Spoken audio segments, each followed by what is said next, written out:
एक ओंकार सतनाम करता पुरख निरभਉ निर्वैर अकाल मूरत अजोनि सैभंग गुर प्रसाद जप आद सच जुगाद सच है भी सच नानक होसी भी सच। वाहिगुरु जी का खालसा, वाहिगुरु जी की फतेह। Today we will be concentrating and discussing the seventh speciality, the seventh important aspect of Sukhmani Sahib. By the grace of Vaheguru Akal Purakh, by the grace of Guru Maharaj, Tan Guru Gobind Singh Maharaj, we have discussed 6 qualities of Sukhmani Sahib. Today we are discussing the 7th quality of Sukhmani Sahib. In Sukhmani Sahib we have some words. जी प्रसाद तेरे सगल छिद्र डाके मन शरणी प्रभ ठाकुर प्रभ ताके। जी प्रसाद तेला ओला रहते मन सुख पावे हर हर जस कहते। जी प्रसाद तेरी पत्र है गुर प्रसाद नानक जस कहे। These words match with a lot of qualities which are observed after the subject, after the devotee starts doing the part of Sukhmani Sahib. In Japji Sahib, we have a line, Nanak nirgun gun kare, gunwantiya gun de. Now, what happens is, with the continuous recitation of Sukhmani Sahib, a state comes where the person becomes so close to God that all his positive qualities start being shown to the world at large. His positive qualities become so obvious to the world because of the good deeds that start coming up, because of the positive thinking that starts coming up.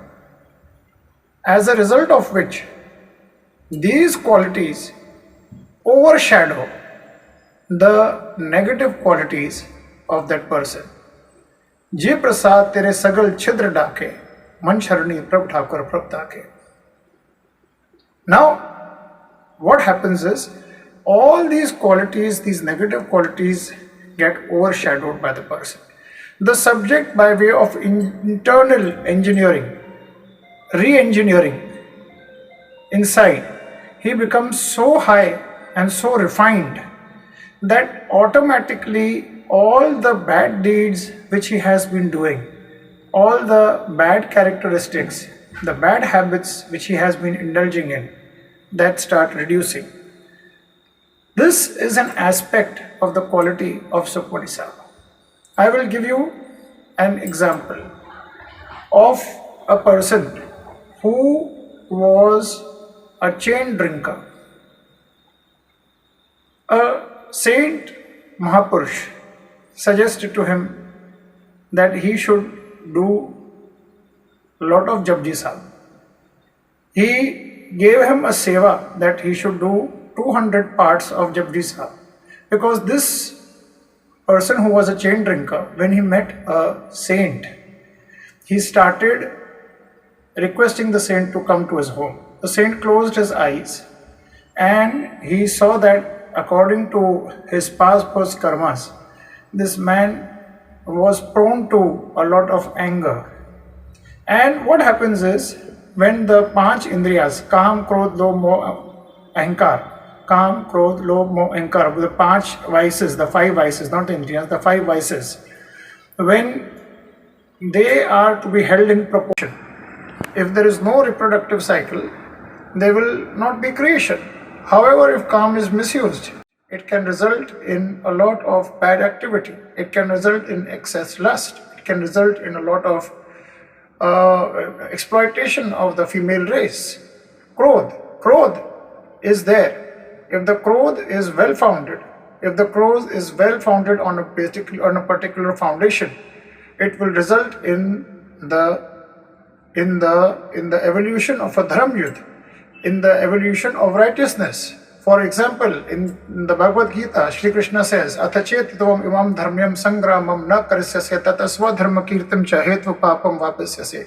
If you don't fight the righteous battle, you will lose your honor. So, Krodh if has to be channelized, the channelization has to take place in a proper form.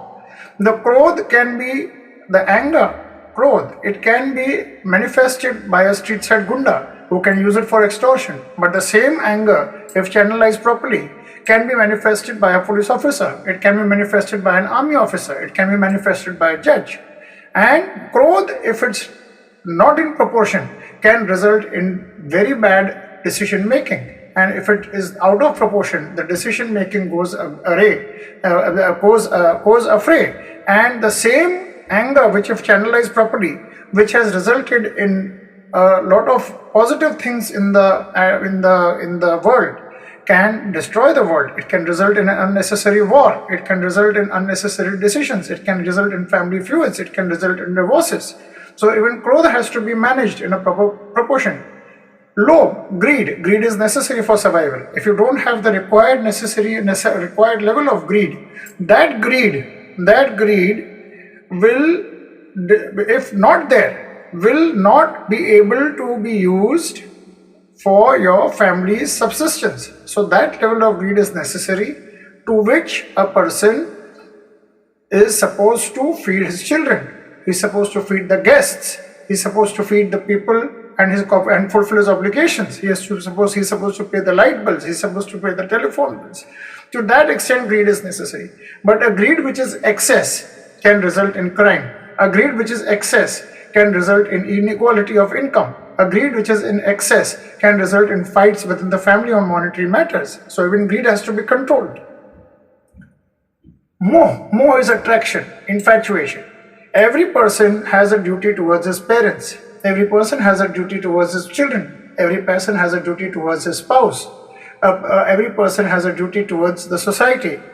Every person has a duty towards various aspects. Infatuation and a required level of bonding are two different things. A required level of bonding is necessary for a person to fulfill his duty. But if that proportion again becomes bad, the person becomes infatuated. He becomes clinged. I love my father so much. I love my wife so much. So he forgets everything and he starts doing wrong to the others. This kind of an attraction, this kind of infatuation is also bad. It will result in the birth and rebirth again. Ahankar, pride, self-respect is one thing. A person has to have self-respect. If a person is not supposed to do something which is as per his morals, he is not supposed to do, that is called as maintenance of self-respect. But a pride, I will not touch this man. I will not do this because it is menial work. I have a big car and he has a small car. This kind of an attitude which has got a lot of ego, a lot of pride, that can again result in various other things. So this proportion of these five elements, which can take various forms of jealousy, which can take forms of a spirit of competence, which can take form of unnecessary business tactics, these proportions get disturbed even if one of the vices proportion is disturbed, because one vice leads to the other vice. So what happens is, Sukhmani Sahib helps the control of all these five vices. And once these five vices stand adjusted in proportion within yourself, they are used adequately, automatically the person's performance becomes so nice, it becomes so good that the positive performances increase to such an extent that the negative side of the person is overshadowed. The negative side is not seen. That's why Sukhmani Sahib says, Dirje Prasad Tere Sagal Chadra Dake, Man Sharani Prabh Thakur Prabh Take. This is what it means. And Sukhmani Sahib has this quality. Now, coming to a person's character, no person is born of a definite character. Coming back to the Saint Saki, when the person was asked to do 200 parts of Japji Sahib, he realized internally what he was doing wrong and what he was not doing wrong. Sant Sahib came to his house. Sant Ji also sat in his house, did pravachan, gave sermons, and asked him, what does this person want? Astonishingly, this person had become so engrossed in the name of God that he said that I want my anger, I want my panch indriyas to be controlled. Sanjay looked into his antardhyan again and said, to the Lord Almighty that though this person doesn't have the characters of a person who can be subdued or a person whose anger can be controlled, he did an ardas to Vaheguruji that Vaheguruji may bless him. And internally the saint got an answer that Sukhmani Sahib would be the remedy for this person. So this person was asked to do Sukhmani Sahib. Slowly and steadily, with continuous recital of Sukhmani Sahib, 7th day, 8th day, the changes were seen. And a regular recital of Sukhmani Sahib automatically keeps these vices under control. It will help your decision making better. And the moment your decision making is better, you start doing positive things to the world around you. Naturally, your negative things get hidden.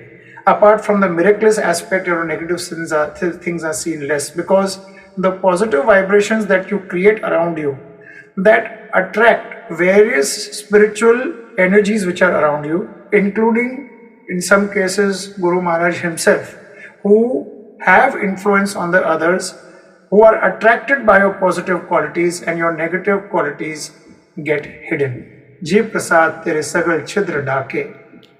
This is what it means. Sukhmani Sahib's part and recital helps a subject to hide his negative qualities, because the positive qualities start working in him. Vaheguru Ji ka Khalsa, Vaheguru Ji ki Fateh.